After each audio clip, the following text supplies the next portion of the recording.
حضرت امام حسین رضی اللہ تعالی عنہ جس ماحول میں پلے تھے، جس ماحول میں پرورش پائی تھی، جس ماحول میں رہے تھے، وہ پاکیزہ اور تقدس مآب ماحول تھا۔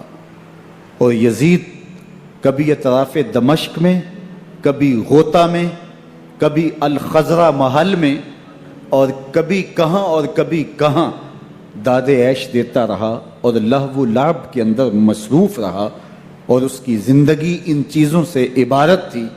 وہ محرمات کو حلال قرار دیتا، شراب نوشی اس کی ہڈیوں میں رچی ہوئی تھی، اور شریعت بیضہ کا مذاق اڑایا کرتا۔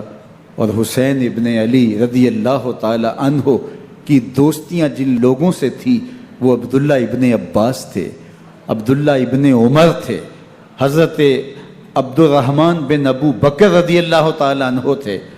یزید تو جوا کھیلتا رہا، یزید تو قمار بازی کرتا رہا، یزید تو شراب نوشی کرتا رہا، اور حسین ابن علی مسجد نبوی کے ممبر میں حضور کے پہلوؤں میں بیٹھتے رہے۔ اللہ اکبر! حسین کے لیے پیغمبر کے سجدوں کو طول دیا جا رہا ہے۔ یزید حج بیت اللہ کے بعد مدینہ المنورہ آیا اور شراب کی ایک مجلس بپا کی۔ حضرت امام حسین رضی اللہ تعالی عنہ جب وہاں پہنچے تو شراب کی پھیلی ہوئی بدبو کو محسوس کرتے ہوئے فرمایا، یہ بو کیسی ہے؟ تو نشے میں دھت یزید بولا، یہ شام میں بنتی ہے، اور ایک جام منگوایا اور اس کو پیتے ہوئے دوسرا جام حضرت امام حسین رضی اللہ تعالی عنہ کی طرف بڑھاتے ہوئے کہا، ابا عبداللہ لیجئے۔ تو حضرت امام حسین رضی اللہ تعالی عنہ نے فرمایا، میں اس کی طرف دیکھتا بھی نہیں ہوں، اور پھر وہ عشقی اشعار پڑھنے لگا۔ جب یزید کی شراب نوشی کا منظر امام حسین رضی اللہ تعالی عنہ اپنی آنکھوں سے دیکھ چکے تھے تو مجھے بتاؤ یزید کے ہاتھ پہ امام حسین کا پاک ہاتھ کیسے آتا؟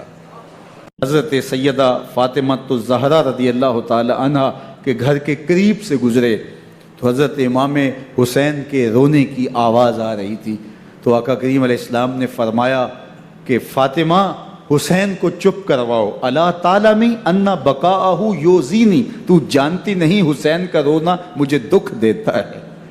حسین ابن علی کو حضور رونے نہیں دیتے تھے، ان کو دکھی نہیں ہونے دیتے تھے، کیونکہ رسول اللہ صلی اللہ علیہ وسلم جانتے تھے کہ یہ کتنے دکھ سہے گا، کتنی تکلیفوں سے گزرے گا اور کتنے مصائب سہے گا۔ زمانے نے وہ گھڑیاں بھی دیکھیں کہ حضرت حذیفہ بن یمان رضی اللہ تعالی عنہ فرماتے ہیں کہ میں حضور کی خدمت میں نماز مغرب کی ادائیگی کے لیے حاضر ہوا، اور میں نے یہ اجازت خاص طور پہ اپنی ماں سے اس شرط پہ لی تھی کہ امی آپ مجھے اجازت دیں، میں حضور کی خدمت میں حاضر ہوتا ہوں، مغرب کی نماز بھی ادا کروں گا، اور پھر حضور سے عرض کروں گا حضور میرے لیے اور میری ماں کے لیے بخشش کی دعا کر دیجئے۔